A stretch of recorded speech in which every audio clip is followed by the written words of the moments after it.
Paper 139. The 12 Apostles. It is an eloquent testimony to the charm and righteousness of Jesus' earth life that, although he repeatedly dashed to pieces the hopes of his apostles and tore to shreds their every ambition for personal exaltation, only one deserted him. The apostles learned from Jesus about the kingdom of heaven, and Jesus learned much from them about the kingdom of men, human nature as it lives on Urantia and on the other evolutionary worlds of time and space. These 12 men represented many different types of human temperament, and they had not been made alike by schooling. Many of these Galilean fishermen carried heavy strains of Gentile blood as a result of the forcible conversion of the Gentile population of Galilee 100 years previously. Do not make the mistake of regarding the apostles as being altogether ignorant and unlearned. All of them, except the Alpheus twins, were graduates of the synagogue schools, having been thoroughly trained in the Hebrew Scriptures and in much of the current knowledge of that day. 7 were graduates of the Capernaum synagogue schools, and there were no better Jewish schools in all Galilee. When your records refer to these messengers of the kingdom as being ignorant and unlearned, it was intended to convey the idea that they were laymen, unlearned in the lore of the rabbis, and untrained in the methods of rabbinical interpretation of the Scriptures. They were lacking in so-called higher education. In modern times they would certainly be considered uneducated, and in some circles of society, even uncultured. One thing is certain. They had not all been put through the same rigid and stereotyped educational curriculum. From adolescence on, they had enjoyed separate experiences of learning how to live. 1. Andrew, the first chosen. Andrew, chairman of the apostolic corps of the kingdom, was born in Capernaum.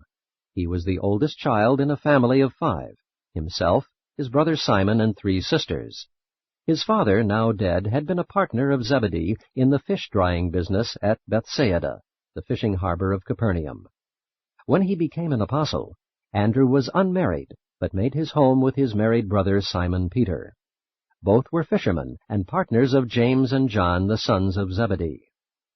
In A.D. 26, the year he was chosen as an apostle, Andrew was 33, a full year older than Jesus and the oldest of the apostles.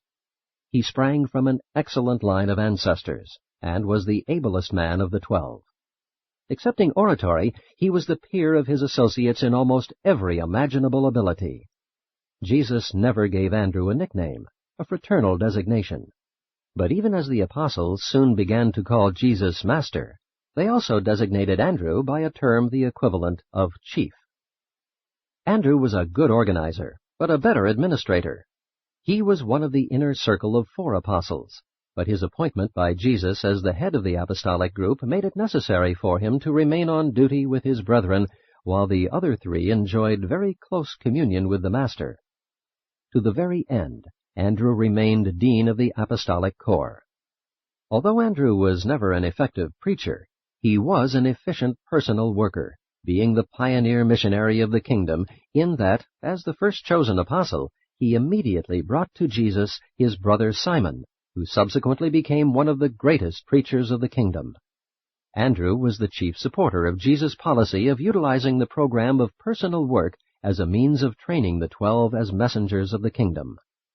Whether Jesus privately taught the apostles or preached to the multitude, Andrew was usually conversant with what was going on.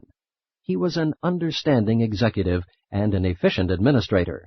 He rendered a prompt decision on every matter brought to his notice, unless he deemed the problem one beyond the domain of his authority, in which event he would take it straight to Jesus. Andrew and Peter were very unlike in character and temperament, but it must be recorded everlastingly to their credit that they got along together splendidly. Andrew was never jealous of Peter's oratorical ability. Not often will an older man of Andrew's type be observed exerting such a profound influence over a younger and talented brother. Andrew and Peter never seemed to be in the least jealous of each other's abilities or achievements. Late on the evening of the day of Pentecost, when largely through the energetic and inspiring preaching of Peter 2,000 souls were added to the kingdom, Andrew said to his brother, "I could not do that, but I am glad I have a brother who could." To which Peter replied, "And but for your bringing me to the Master, and by your steadfastness keeping me with him, I should not have been here to do this." Andrew and Peter were the exceptions to the rule, proving that even brothers can live together peaceably and work together effectively. After Pentecost, Peter was famous, but it never irritated the older Andrew to spend the rest of his life being introduced as Simon Peter's brother. Of all the apostles, Andrew was the best judge of men. He knew that trouble was brewing in the heart of Judas Iscariot, even when none of the others suspected that anything was wrong with their treasurer, but he told none of them his fears. Andrew's great service to the kingdom was in advising Peter, James, and John concerning the choice of the first missionaries who were sent out to proclaim the gospel, and also in counseling these early leaders about the organization of the administrative affairs of the kingdom. Andrew had a great gift for discovering the hidden resources and latent talents of young people. Very soon after Jesus' ascension on high, Andrew began the writing of a personal record of many of the sayings and doings of his departed master. After Andrew's death, other copies of this private record were made and circulated freely among the early teachers of the Christian church. These informal notes of Andrew's were subsequently edited, amended, altered, and added to until they made up a fairly consecutive narrative of the Master's life on earth. The last of these few altered and amended copies was destroyed by fire at Alexandria about 100 years after the original was written by the first chosen of the 12 apostles. Andrew was a man of clear insight, logical thought, and firm decision, whose great strength of character consisted in his superb stability. His temperamental handicap was his lack of enthusiasm. He many times failed to encourage his associates by judicious commendation, and this reticence to praise the worthy accomplishments of his friends grew out of his abhorrence of flattery and insincerity. Andrew was one of those all-round, even-tempered, self-made, and successful men of modest affairs. Every one of the apostles loved Jesus, but it remains true that each of the 12 was drawn toward him because of some certain trait of personality which made a special appeal to the individual apostle. Andrew admired Jesus because of his consistent sincerity, his unaffected dignity. When men once knew Jesus, they were possessed with the urge to share him with their friends. They really wanted all the world to know him.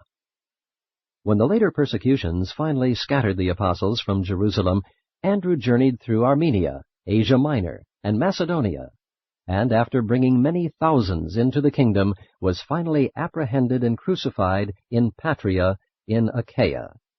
It was 2 full days before this robust man expired on the cross, and throughout these tragic hours he continued effectively to proclaim the glad tidings of the salvation of the kingdom of heaven. 2. Simon Peter. When Simon joined the apostles, he was 30 years of age. He was married, had 3 children, and lived at Bethsaida near Capernaum. His brother Andrew and his wife's mother lived with him. Both Peter and Andrew were fisher partners of the sons of Zebedee. The Master had known Simon for some time before Andrew presented him as the second of the apostles. When Jesus gave Simon the name Peter, he did it with a smile. It was to be a sort of nickname. Simon was well known to all his friends as an erratic and impulsive fellow. True, later on, Jesus did attach a new and significant import to this lightly bestowed nickname. Simon Peter was a man of impulse, an optimist. He had grown up permitting himself freely to indulge strong feelings. He was constantly getting into difficulties because he persisted in speaking without thinking. This sort of thoughtlessness also made incessant trouble for all of his friends and associates, and was the cause of his receiving many mild rebukes from his master. The only reason Peter did not get into more trouble because of his thoughtless speaking was that he very early learned to talk over many of his plans and schemes with his brother Andrew before he ventured to make public proposals. Peter was a fluent speaker, eloquent and dramatic. He was also a natural and inspirational leader of men, a quick thinker but not a deep reasoner. He asked many questions, more than all the apostles put together, and while the majority of these questions were good and relevant, many of them were thoughtless and foolish. Peter did not have a deep mind, but he knew his mind fairly well. He was, therefore, a man of quick decision and sudden action. While others talked in their astonishment at seeing Jesus on the beach, Peter jumped in and swam ashore to meet the Master. The one trait which Peter most admired in Jesus was his supernal tenderness. Peter never grew weary of contemplating Jesus' forbearance.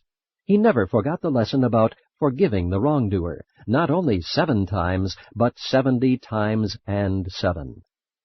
He thought much about these impressions of the Master's forgiving character during those dark and dismal days immediately following his thoughtless and unintended denial of Jesus in the high priest's courtyard. Simon Peter was distressingly vacillating. He would suddenly swing from one extreme to the other. First he refused to let Jesus wash his feet, and then, on hearing the Master's reply, begged to be washed all over. But after all, Jesus knew that Peter's faults were of the head and not of the heart. He was one of the most inexplicable combinations of courage and cowardice that ever lived on earth. His great strength of character was loyalty, friendship. Peter really and truly loved Jesus. And yet, despite this towering strength of devotion, he was so unstable and inconstant that he permitted a servant girl to tease him into denying his Lord and Master. Peter could withstand persecution and any other form of direct assault, but he withered and shrank before ridicule. He was a brave soldier when facing a frontal attack, but he was a fear-cringing coward when surprised with an assault from the rear. Peter was the first of Jesus' apostles to come forward to defend the work of Philip among the Samaritans, and Paul among the Gentiles. Yet later on at Antioch, he reversed himself when confronted by ridiculing Judaizers, temporarily withdrawing from the Gentiles only to bring down upon his head the fearless denunciation of Paul. He was the first one of the apostles to make whole-hearted confession of Jesus' combined humanity and divinity, and the first, save Judas, to deny him. Peter was not so much of a dreamer, but he disliked to descend from the clouds of ecstasy and the enthusiasm of dramatic indulgence to the plain and matter-of-fact world of reality. In following Jesus, literally and figuratively, he was either leading the procession or else trailing behind, following afar off. But he was the outstanding preacher of the 12. He did more than any other one man aside from Paul to establish the kingdom and send its messengers to the 4 corners of the earth in one generation. After his rash denials of the Master, he found himself, and with Andrew's sympathetic and understanding guidance, he again led the way back to the fish nets while the apostles tarried to find out what was to happen after the crucifixion. When he was fully assured that Jesus had forgiven him, and knew he had been received back into the Master's fold, the fires of the kingdom burned so brightly within his soul that he became a great and saving light to thousands who sat in darkness. After leaving Jerusalem, and before Paul became the leading spirit among the Gentile Christian churches, Peter traveled extensively, visiting all the churches from Babylon to Corinth. He even visited and ministered to many of the churches which had been raised up by Paul. Although Peter and Paul differed much in temperament and education, even in theology, they worked together harmoniously for the upbuilding of the churches during their later years. Something of Peter's style in teaching is shown in the sermons partially recorded by Luke and in the Gospel of Mark. His vigorous style was better shown in his letter known as the First Epistle of Peter. At least this was true before it was subsequently altered by a disciple of Paul. But Peter persisted in making the mistake of trying to convince the Jews that Jesus was, after all, really and truly the Jewish Messiah. Right up to the day of his death, Simon Peter continued to suffer confusion in his mind between the concepts of Jesus as the Jewish Messiah, Christ as the world's Redeemer, and the Son of Man as the revelation of God, the loving Father of all mankind. Peter's wife was a very able woman.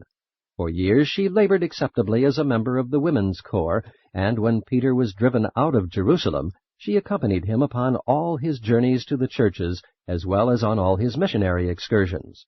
And the day her illustrious husband yielded up his life, she was thrown to the wild beasts in the arena at Rome.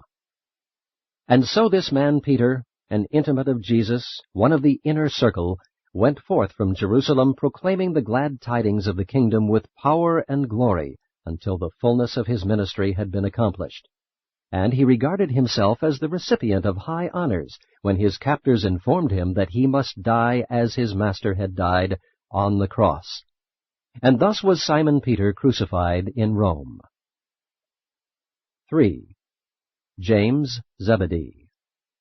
James, the older of the two apostle sons of Zebedee, whom Jesus nicknamed Sons of Thunder, was 30 years old when he became an apostle. He was married, had 4 children, and lived near his parents in the outskirts of Capernaum, Bethsaida. He was a fisherman, plying his calling in company with his younger brother John, and in association with Andrew and Simon. James and his brother John enjoyed the advantage of having known Jesus longer than any of the other apostles. This able apostle was a temperamental contradiction. He seemed really to possess 2 natures, both of which were actuated by strong feelings. He was particularly vehement when his indignation was once fully aroused. He had a fiery temper when once it was adequately provoked, and when the storm was over, he was always wont to justify and excuse his anger under the pretense that it was wholly a manifestation of righteous indignation. Except for these periodic upheavals of wrath, James's personality was much like that of Andrew. He did not have Andrew's discretion or insight into human nature, but he was a much better public speaker. Next to Peter, unless it was Matthew, James was the best public orator among the 12. Though James was in no sense moody, he could be quiet and taciturn one day and a very good talker and storyteller the next. He usually talked freely with Jesus, but among the 12, for days at a time, he was the silent man. His one great weakness was these spells of unaccountable silence. The outstanding feature of James's personality was his ability to see all sides of a proposition. Of all the 12, he came the nearest to grasping the real import and significance of Jesus' teaching. He, too, was slow at first to comprehend the Master's meaning, but ere they had finished their training, he had acquired a superior concept of Jesus' message. James was able to understand a wide range of human nature. He got along well with the versatile Andrew, the impetuous Peter, and his self-contained brother John. Though James and John had their troubles trying to work together, it was inspiring to observe how well they got along. They did not succeed quite so well as Andrew and Peter, but they did much better than would ordinarily be expected of 2 brothers, especially such headstrong and determined brothers. But, strange as it may seem, these 2 sons of Zebedee were much more tolerant of each other than they were of strangers. They had a great affection for one another. They had always been happy playmates. It was these sons of thunder who wanted to call fire down from heaven to destroy the Samaritans who presumed to show disrespect for their master. But the untimely death of James greatly modified the vehement temperament of his younger brother John. That characteristic of Jesus which James most admired was the Master's sympathetic affection. Jesus' understanding interest in the small and the great, the rich and the poor, made a great appeal to him. James Zebedee was a well-balanced thinker and planner. Along with Andrew, he was one of the more level-headed of the apostolic group. He was a vigorous individual, but was never in a hurry. He was an excellent balance wheel for Peter. He was modest and undramatic, a daily server, an unpretentious worker, seeking no special reward when he once grasped something of the real meaning of the kingdom. And even in the story about the mother of James and John, who asked that her sons be granted places on the right hand and the left hand of Jesus, it should be remembered that it was the mother who made this request. And when they signified that they were ready to assume such responsibilities, it should be recognized that they were cognizant of the dangers accompanying the Master's supposed revolt against the Roman power, and that they were also willing to pay the price. When Jesus asked if they were ready to drink the cup, they replied that they were. And as concerns James, it was literally true. he did drink the cup with the Master, seeing that he was the first of the apostles to experience martyrdom, being early put to death with the sword by Herod Agrippa. James was thus the first of the 12 to sacrifice his life upon the new battle line of the kingdom. Herod Agrippa feared James above all the other apostles. He was indeed often quiet and silent, but he was brave and determined when his convictions were aroused and challenged. James lived his life to the full, and when the end came, he bore himself with such grace and fortitude that even his accuser and informer, who attended his trial and execution, was so touched that he rushed away from the scene of James's death to join himself to the disciples of Jesus. 4. John Zebedee. When he became an apostle, John was 24 years old, and was the youngest of the 12. He was unmarried, and lived with his parents at Bethsaida. He was a fisherman, and worked with his brother James in partnership with Andrew and Peter.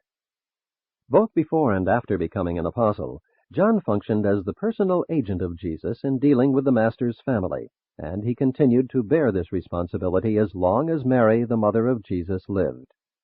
Since John was the youngest of the 12, and so closely associated with Jesus in his family affairs, he was very dear to the Master. But it cannot be truthfully said that he was the disciple whom Jesus loved. You would hardly suspect such a magnanimous personality as Jesus to be guilty of showing favoritism, of loving one of his apostles more than the others. The fact that John was one of the 3 personal aides of Jesus lent further color to this mistaken idea, not to mention that John, along with his brother James, had known Jesus longer than the others. Peter, James, and John were assigned as personal aides to Jesus soon after they became apostles.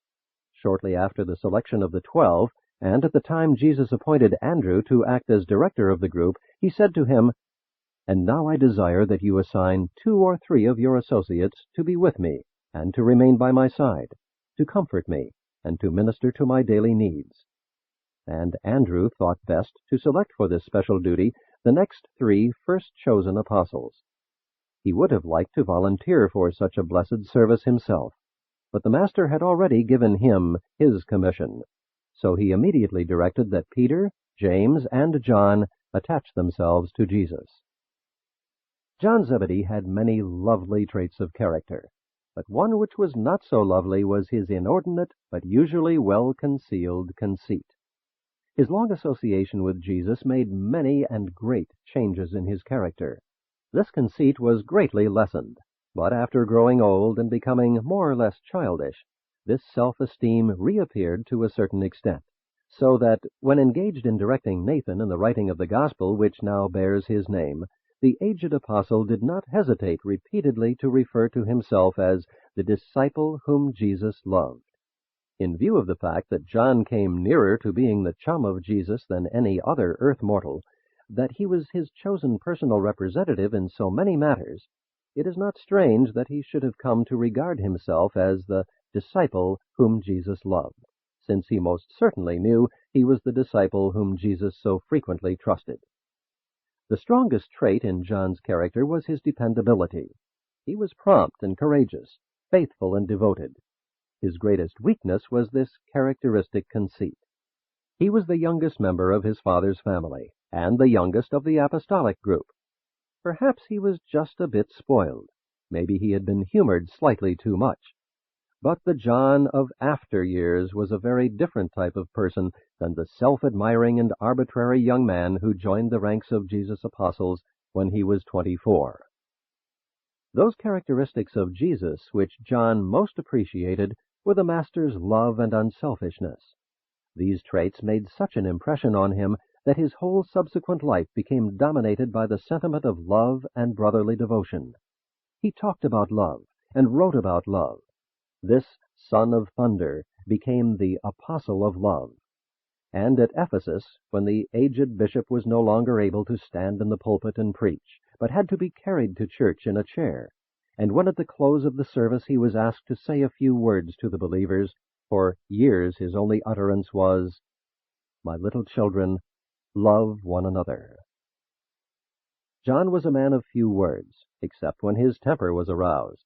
He thought much, but said little. As he grew older, his temper became more subdued, better controlled, but he never overcame his disinclination to talk. He never fully mastered this reticence. But he was gifted with a remarkable and creative imagination. There was another side to John that one would not expect to find in this quiet and introspective type. He was somewhat bigoted and inordinately intolerant. In this respect, he and James were much alike.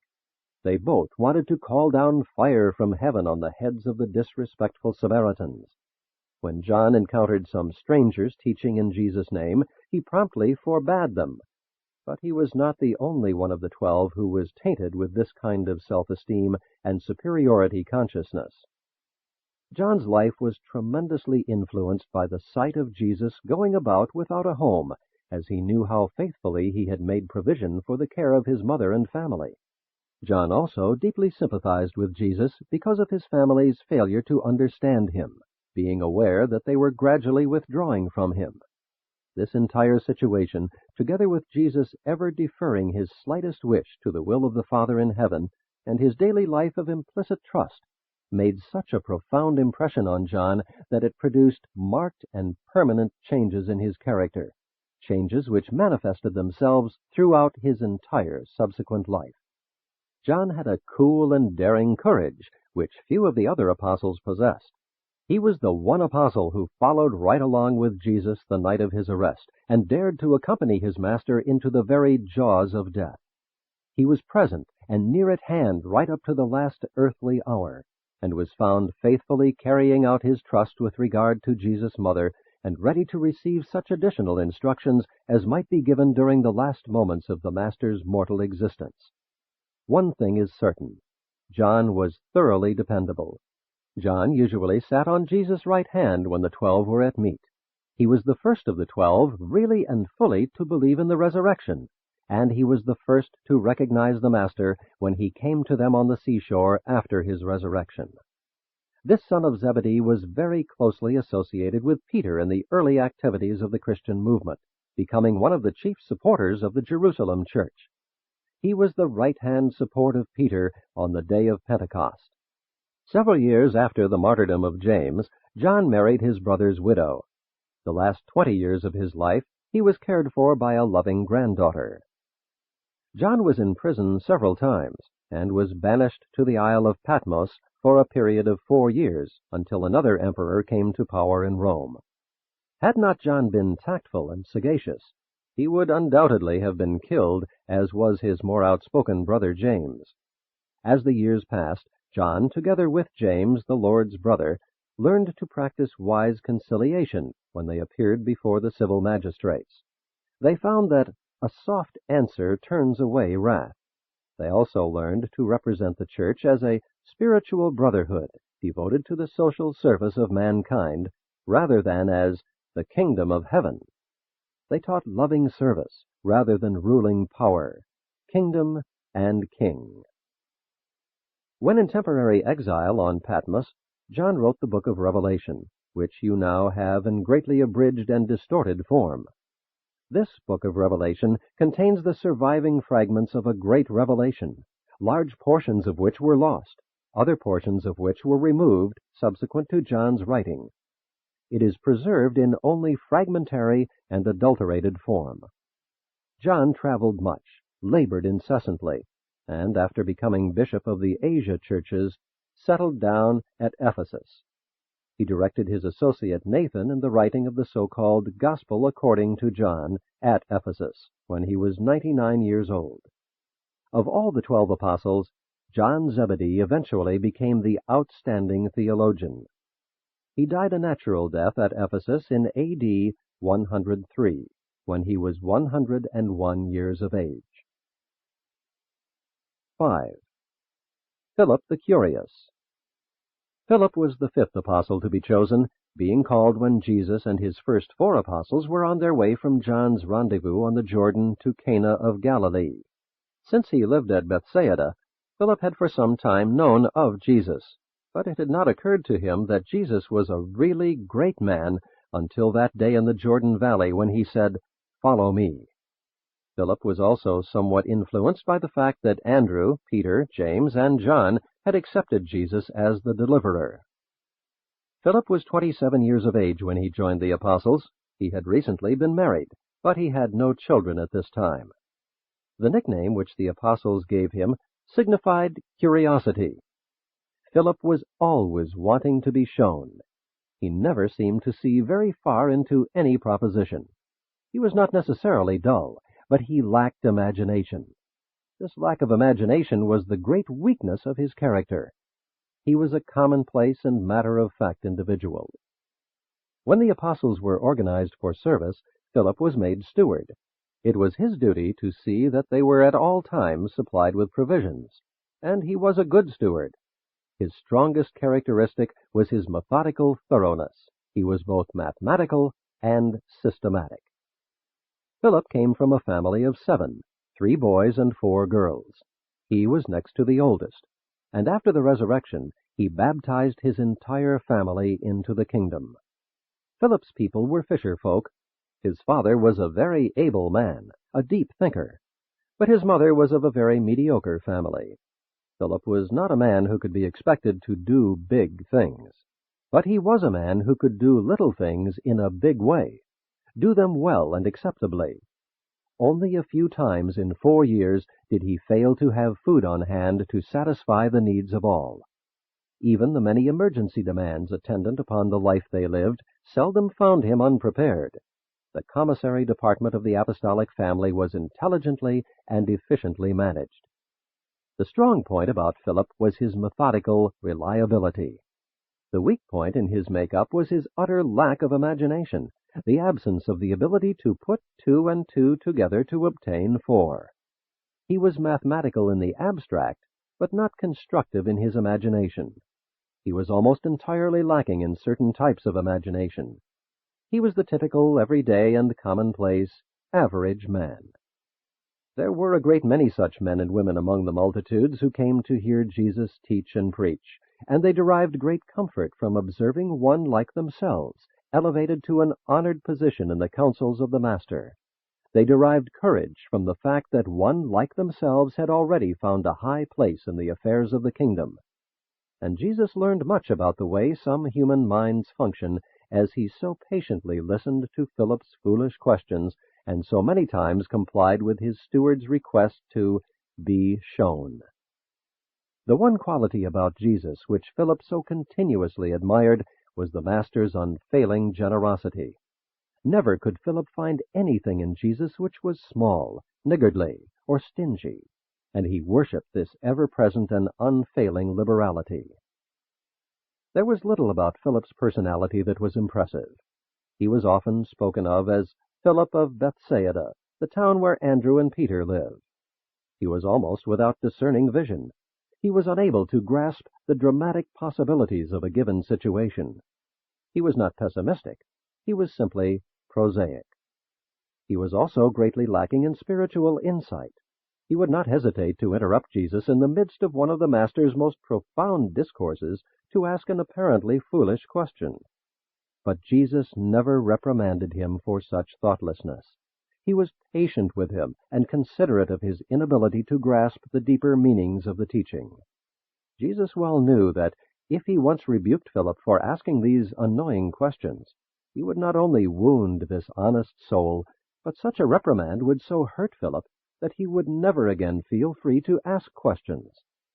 Jesus knew that on his worlds of space there were untold billions of similar slow-thinking mortals, and he wanted to encourage them all to look to him and always feel free to come to him with their questions and problems. After all, Jesus was really more interested in Philip's foolish questions than in the sermon he might be preaching. Jesus was supremely interested in men, all kinds of men. The apostolic steward was not a good public speaker, but he was a very persuasive and successful personal worker. He was not easily discouraged. He was a plodder and very tenacious in anything he undertook. He had that great and rare gift of saying, "Come." When his first convert, Nathaniel, wanted to argue about the merits and demerits of Jesus and Nazareth, Philip's effective reply was, "Come and see." He was not a dogmatic preacher who exhorted his hearers to go, do this, and do that. He met all situations as they arose in his work with "Come. Come with me. I will show you the way." And that is always the effective technique in all forms and phases of teaching. Even parents may learn from Philip the better way of saying to their children, not "Go, do this, and go, do that," but rather, "Come with us, while we show and share with you the better way." The inability of Philip to adapt himself to a new situation was well shown when the Greeks came to him at Jerusalem saying, "Sir, we desire to see Jesus." Now Philip would have said to any Jew asking such a question, "Come." But these men were foreigners, and Philip could remember no instructions from his superiors regarding such matters. So the only thing he could think to do was to consult the chief Andrew, and then they both escorted the inquiring Greeks to Jesus. Likewise, when he went into Samaria, preaching and baptizing believers, as he had been instructed by his master, he refrained from laying hands on his converts in token of their having received the Spirit of truth. This was done by Peter and John, who presently came down from Jerusalem to observe his work in behalf of the Mother Church. Philip went on through the trying times of the Master's death, participated in the reorganization of the 12, and was the first to go forth to win souls for the kingdom outside of the immediate Jewish ranks, being most successful in his work for the Samaritans and in all his subsequent labors in behalf of the gospel. Philip's wife, who was an efficient member of the women's corps, became actively associated with her husband in his evangelistic work after their flight from the Jerusalem persecutions. His wife was a fearless woman.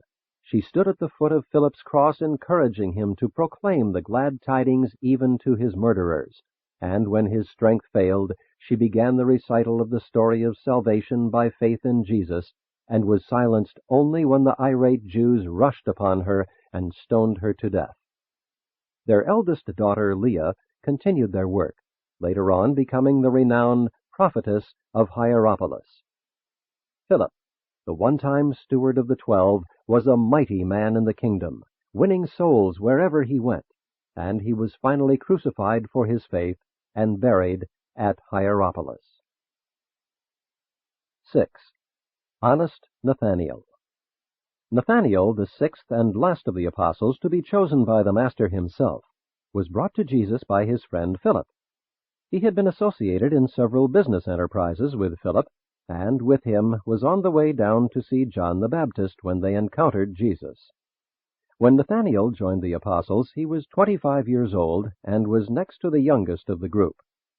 He was the youngest of a family of 7, was unmarried, and the only support of aged and infirm parents with whom he lived at Cana. His brothers and sister were either married or deceased, and none lived there. Nathaniel and Judas Iscariot were the 2 best-educated men among the 12. Nathaniel had thought to become a merchant. Jesus did not himself give Nathaniel a nickname, but the 12 soon began to speak of him in terms that signified honesty, sincerity.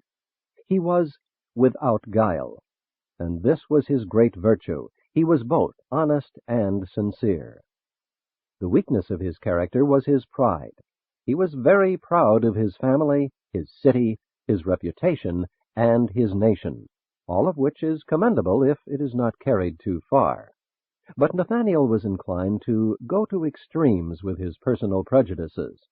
He was disposed to prejudge individuals in accordance with his personal opinions.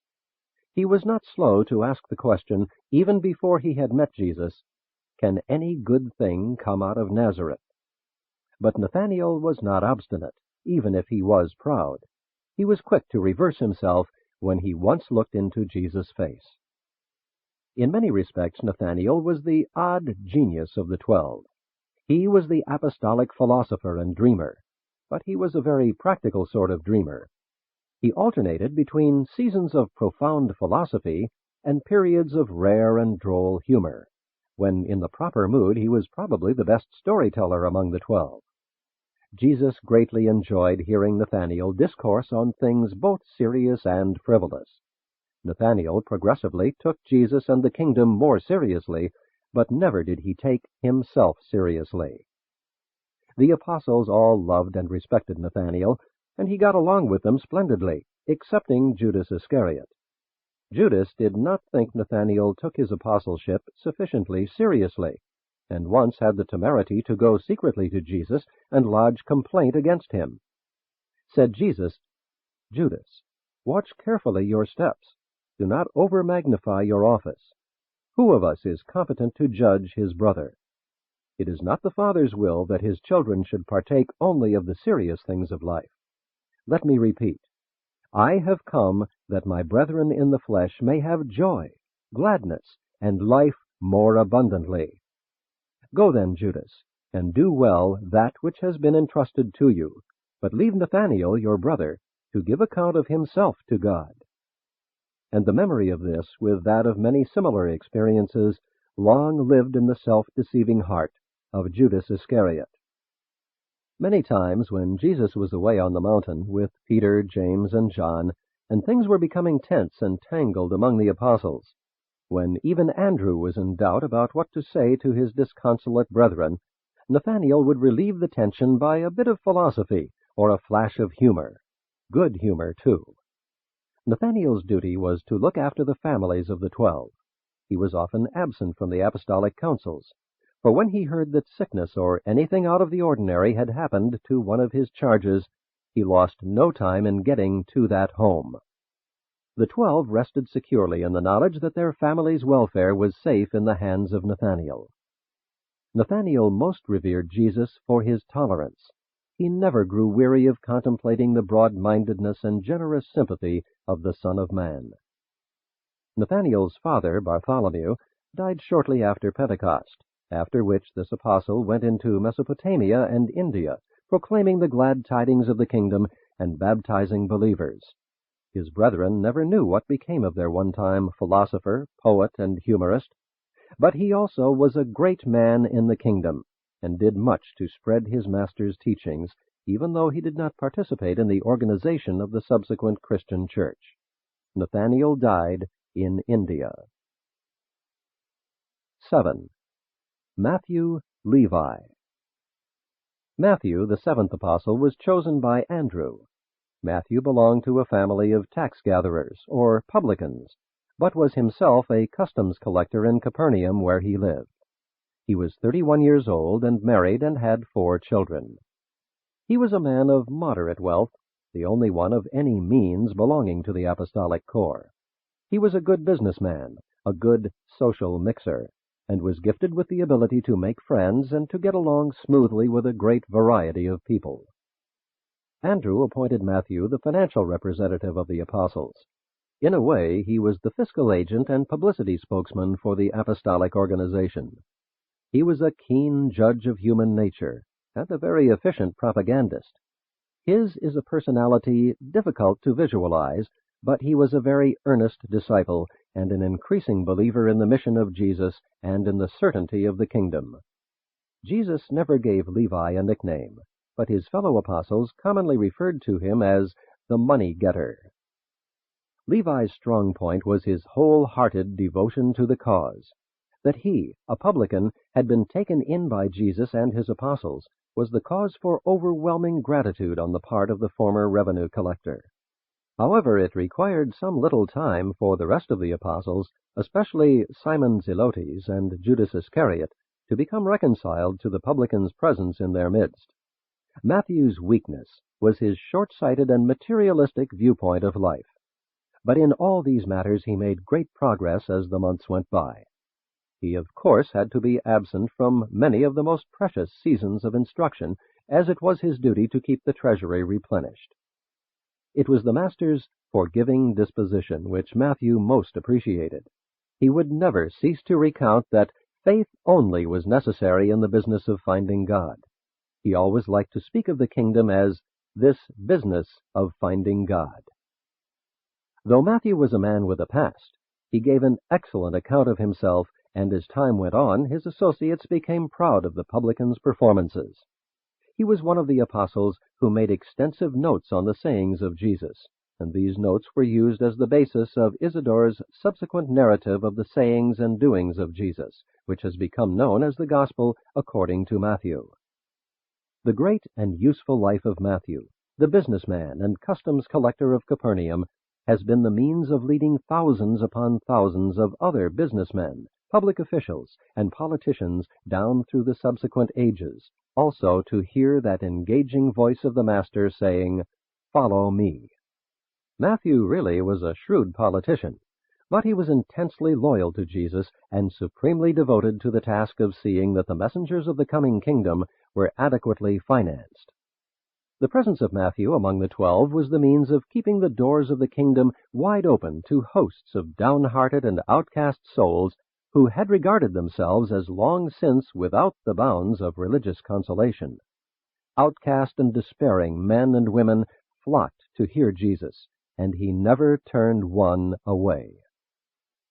Matthew received freely tendered offerings from believing disciples and the immediate auditors of the Master's teachings, but he never openly solicited funds from the multitudes. He did all his financial work in a quiet and personal way, and raised most of the money among the more substantial class of interested believers. He gave practically the whole of his modest fortune to the work of the Master and his apostles, but they never knew of this generosity save Jesus, who knew all about it. Matthew hesitated openly to contribute to the apostolic funds for fear that Jesus and his associates might regard his money as being tainted. So he gave much in the names of other believers. During the earlier months, when Matthew knew his presence among them was more or less of a trial, he was strongly tempted to let them know that his funds often supplied them with their daily bread, but he did not yield. When evidence of the disdain of the publican would become manifest, Levi would burn to reveal to them his generosity, but always he managed to keep still. When the funds for the week were short of the estimated requirements, Levi would often draw heavily upon his own personal resources. Also, sometimes when he became greatly interested in Jesus' teaching, he preferred to remain and hear the instruction, even though he knew he must personally make up for his failure to solicit the necessary funds. But Levi did so wish that Jesus might know that much of the money came from his pocket. He little realized that the Master knew all about it. The apostles all died without knowing that Matthew was their benefactor to such an extent that, when he went forth to proclaim the gospel of the kingdom after the beginning of the persecutions, he was practically penniless. When these persecutions caused the believers to forsake Jerusalem, Matthew journeyed north, preaching the gospel of the kingdom and baptizing believers. He was lost to the knowledge of his former apostolic associates, but on he went, preaching and baptizing through Syria, Cappadocia, Galatia, Bithynia, and Thrace. And it was in Thrace, at Lysimachia, that certain unbelieving Jews conspired with the Roman soldiers to encompass his death. And this regenerated publican died triumphant in the faith of a salvation he had so surely learned from the teachings of the Master during his recent sojourn on earth. 8. Thomas Didymus. Thomas was the 8th apostle, and he was chosen by Philip. In later times he has become known as Doubting Thomas, but his fellow apostles hardly looked upon him as a chronic doubter. True, his was a logical, skeptical type of mind, but he had a form of courageous loyalty which forbade those who knew him intimately to regard him as a trifling skeptic. When Thomas joined the apostles, he was 29 years old, was married, and had 4 children. Formerly he had been a carpenter and stonemason, but latterly he had become a fisherman and resided at Tarichea, situated on the west bank of the Jordan, where it flows out of the Sea of Galilee, and he was regarded as the leading citizen of this little village. He had little education, but he possessed a keen, reasoning mind, and was the son of excellent parents who lived at Tiberias. Thomas had the one truly analytical mind of the 12. He was the real scientist of the apostolic group. The early home life of Thomas had been unfortunate. His parents were not altogether happy in their married life, and this was reflected in Thomas's adult experience. He grew up having a very disagreeable and quarrelsome disposition. Even his wife was glad to see him join the apostles, She was relieved by the thought that her pessimistic husband would be away from home most of the time. Thomas also had a streak of suspicion, which made it very difficult to get along peaceably with him. Peter was very much upset by Thomas at first, complaining to his brother Andrew that Thomas was mean, ugly, and always suspicious. But the better his associates knew Thomas, the more they liked him. They found he was superbly honest and unflinchingly loyal. He was perfectly sincere and unquestionably truthful. But he was a natural-born fault-finder and had grown up to become a real pessimist. His analytical mind had become cursed with suspicion. He was rapidly losing faith in his fellow men when he became associated with the 12, and thus came in contact with the noble character of Jesus. This association with the Master began at once to transform Thomas's whole disposition and to effect great changes in his mental reactions to his fellow men. Thomas's great strength was his superb analytical mind coupled with his unflinching courage when he had once made up his mind. His great weakness was his suspicious doubting, which he never fully overcame throughout his whole lifetime in the flesh. In the organization of the 12, Thomas was assigned to arrange and manage the itinerary, and he was an able director of the work and movements of the apostolic corps. He was a good executive, an excellent businessman, but he was handicapped by his many moods. He was one man one day and another man the next. He was inclined toward melancholic brooding when he joined the apostles, but contact with Jesus and the apostles largely cured him of this morbid introspection. Jesus enjoyed Thomas very much, and had many long personal talks with him. His presence among the apostles was a great comfort to all honest doubters, and encouraged many troubled minds to come into the kingdom, even if they could not wholly understand everything about the spiritual and philosophic phases of the teachings of Jesus. Thomas's membership in the 12 was a standing declaration that Jesus loved even honest doubters. The other apostles held Jesus in reverence because of some special and outstanding trait of his replete personality. But Thomas revered his Master because of his superbly balanced character. Increasingly, Thomas admired and honored one who was so lovingly merciful, yet so inflexibly just and fair, so firm, but never obstinate, so calm, but never indifferent, so helpful and so sympathetic, but never meddlesome or dictatorial, so strong, but at the same time so gentle, so positive, but never rough or rude, so tender but never vacillating, so pure and innocent, but at the same time so virile, aggressive, and forceful, so truly courageous, but never rash or foolhardy, such a lover of nature, but so free from all tendency to revere nature, so humorous and so playful, but so free from levity and frivolity.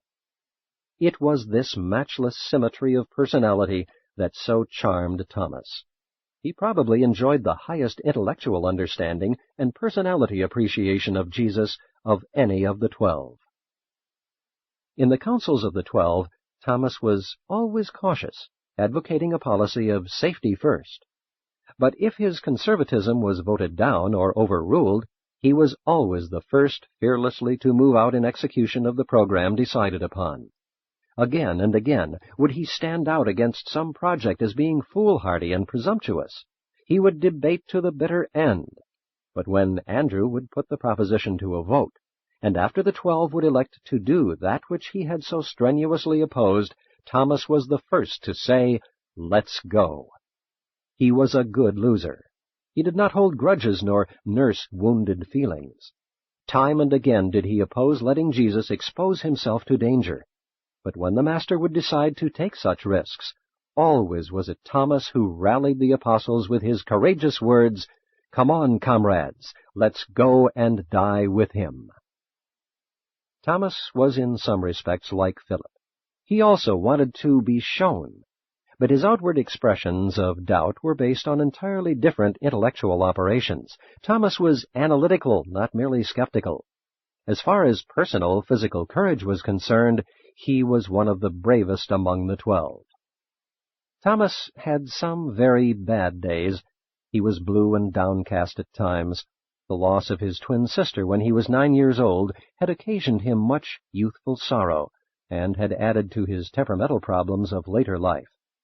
When Thomas would become despondent, sometimes it was Nathaniel who helped him to recover, sometimes Peter, and not infrequently one of the Alpheus twins. When he was most depressed, unfortunately he always tried to avoid coming in direct contact with Jesus. But the Master knew all about this, and had an understanding sympathy for his apostle when he was thus afflicted with depression and harassed by doubts. Sometimes Thomas would get permission from Andrew to go off by himself for a day or two. But he soon learned that such a course was not wise. He early found that it was best, when he was downhearted, to stick close to his work and to remain near his associates. But no matter what happened in his emotional life, he kept right on being an apostle. When the time actually came to move forward, it was always Thomas who said, "Let's go." Thomas is the great example of a human being who has doubts, faces them, and wins. He had a great mind. He was no carping critic. He was a logical thinker. He was the acid test of Jesus and his fellow apostles. If Jesus and his work had not been genuine, it could not have held a man like Thomas from the start to the finish. He had a keen and sure sense of fact.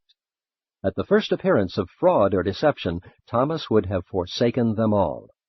Scientists may not fully understand all about Jesus and his work on earth, but there lived and worked with the Master and his human associates a man whose mind was that of a true scientist, Thomas Didymus, and he believed in Jesus of Nazareth. Thomas had a trying time during the days of the trial and crucifixion. He was, for a season, in the depths of despair. But he rallied his courage, stuck to the apostles, and was present with them to welcome Jesus on the Sea of Galilee. For a while he succumbed to his doubting depression, but eventually rallied his faith and courage. He gave wise counsel to the apostles after Pentecost, and when persecution scattered the believers, went to Cyprus, Crete, the North African coast, and Sicily, preaching the glad tidings of the kingdom and baptizing believers.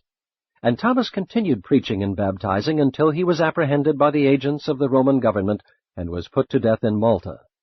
Just a few weeks before his death, he had begun the writing of the life and teachings of Jesus. 9 and 10. James and Judas Alpheus. James and Judas, the sons of Alpheus, the twin fishermen living near Charessa, were the 9th and 10th apostles, and were chosen by James and John Zebedee. They were 26 years old and married, James having 3 children, Judas 2. There is not much to be said about these two commonplace fisherfolk. They loved their master, and Jesus loved them, but they never interrupted his discourses with questions. They understood very little about the philosophical discussions or the theological debates of their fellow apostles, but they rejoiced to find themselves numbered among such a group of mighty men. These two men were almost identical in personal appearance, mental characteristics, and extent of spiritual perception. What may be said of one should be recorded of the other.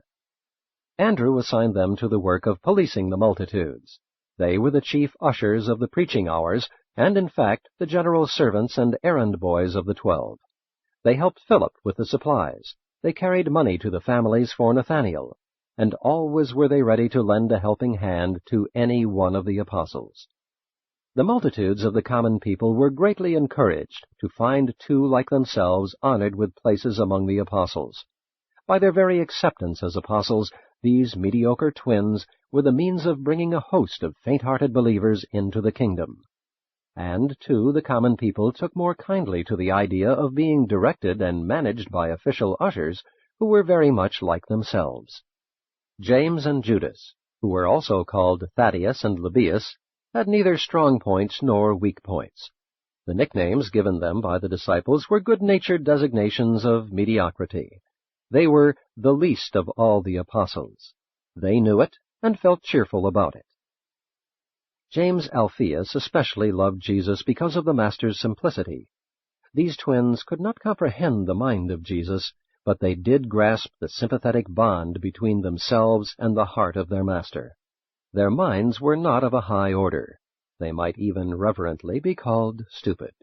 But they had a real experience in their spiritual natures. They believed in Jesus. They were sons of God and fellows of the kingdom.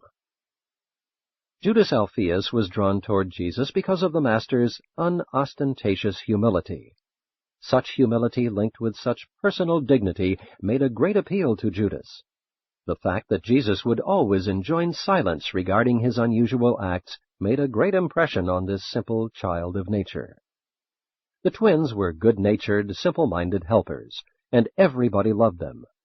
Jesus welcomed these young men of one talent to positions of honor on his personal staff in the kingdom, because there are untold millions of other such simple and fear-ridden souls on the worlds of space, whom he likewise wishes to welcome into active and believing fellowship with himself and his outpoured Spirit of truth. Jesus does not look down upon littleness, only upon evil and sin. James and Judas were little, but they were also faithful. They were simple and ignorant, but they were also big-hearted, kind, and generous. And how gratefully proud were these humble men on that day when the Master refused to accept a certain rich man as an evangelist unless he would sell his goods and help the poor.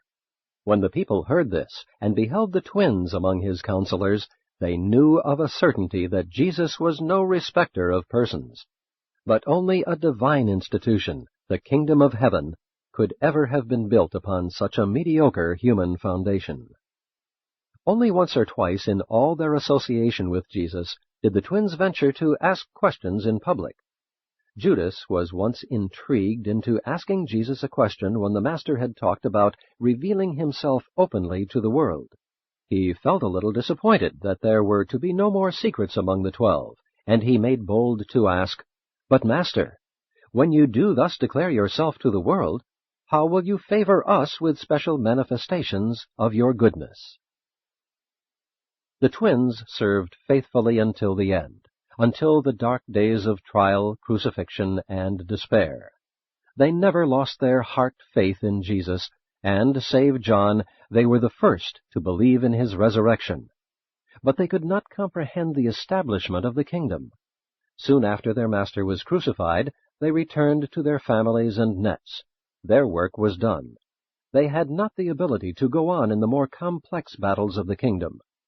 But they lived and died conscious of having been honored and blessed with 4 years of close and personal association with the Son of God, the sovereign maker of a universe.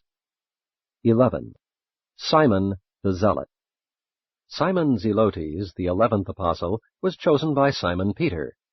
He was an able man of good ancestry, and lived with his family at Capernaum.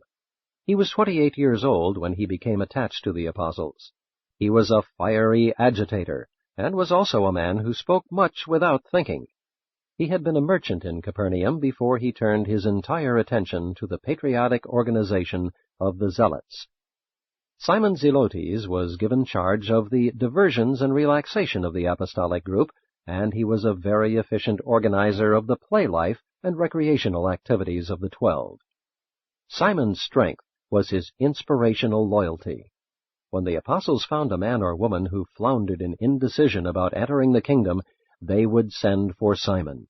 It usually required only about 15 minutes for this enthusiastic advocate of salvation through faith in God to settle all doubts and remove all indecision, to see a new soul born into the liberty of faith and the joy of salvation. Simon's great weakness was his material-mindedness. He could not quickly change himself from a Jewish nationalist to a spiritually minded internationalist. 4 years was too short a time in which to make such an intellectual and emotional transformation. But Jesus was always patient with him. The one thing about Jesus which Simon so much admired was the Master's calmness, his assurance, poise, and inexplicable composure.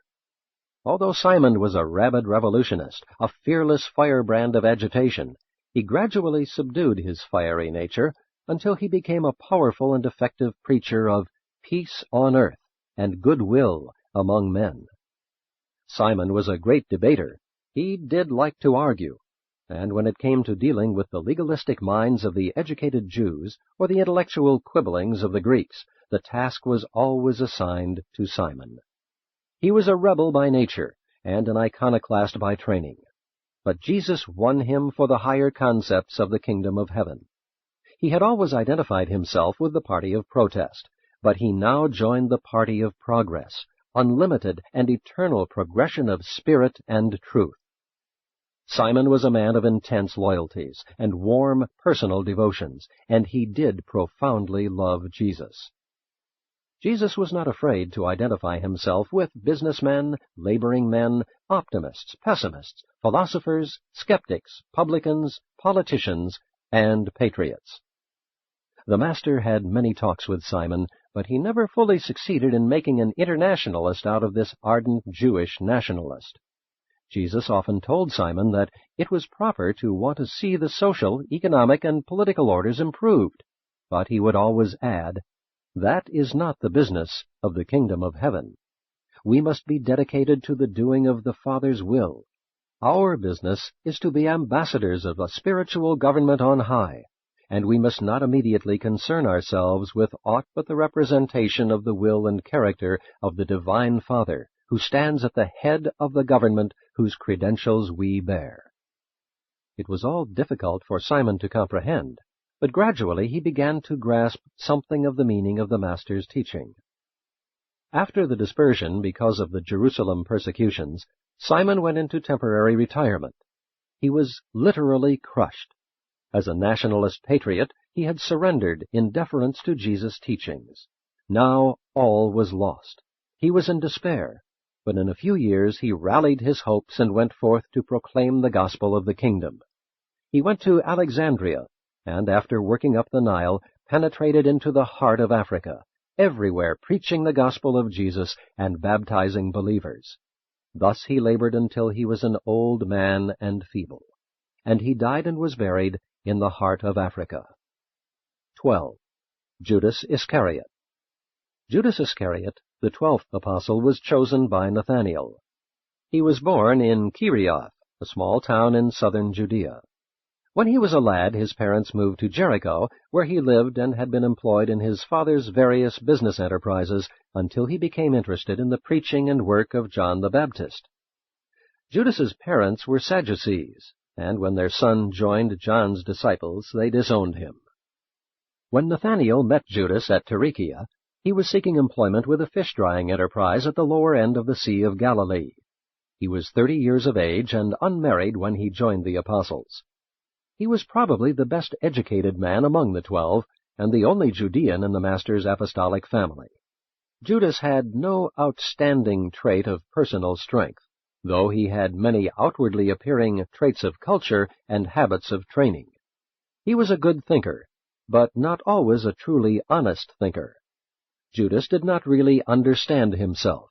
He was not really sincere in dealing with himself. Andrew appointed Judas treasurer of the 12, a position which he was eminently fitted to hold, and up to the time of the betrayal of his master, he discharged the responsibilities of his office honestly, faithfully, and most efficiently. There was no special trait about Jesus which Judas admired above the generally attractive and exquisitely charming personality of the Master. Judas was never able to rise above his Judean prejudices against his Galilean associates. He would even criticize in his mind many things about Jesus. Him whom 11 of the apostles looked upon as the perfect man, as the one altogether lovely and the chiefest among 10,000.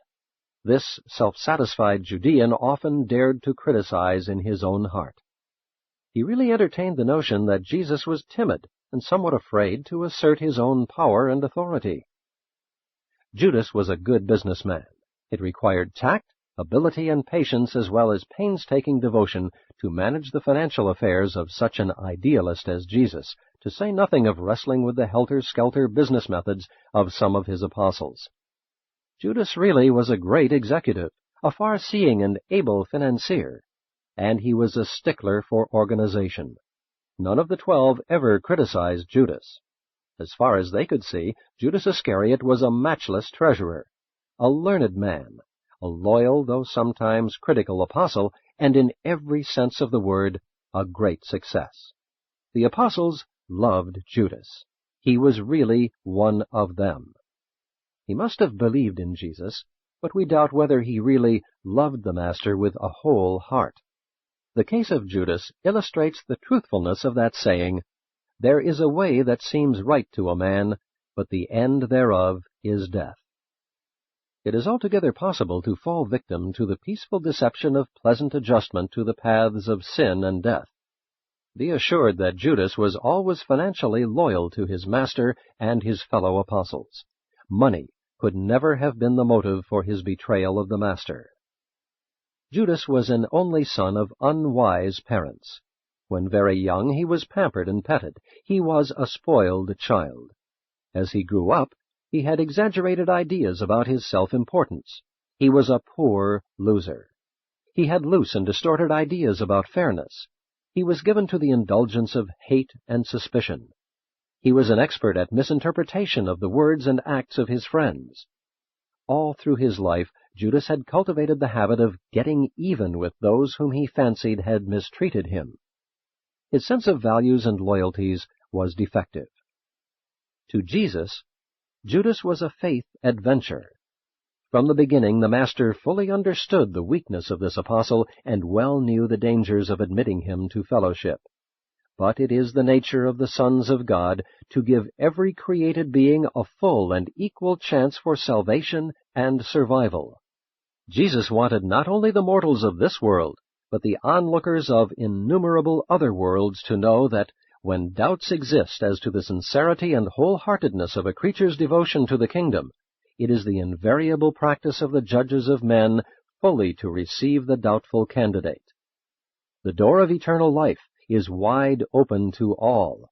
Whosoever will may come.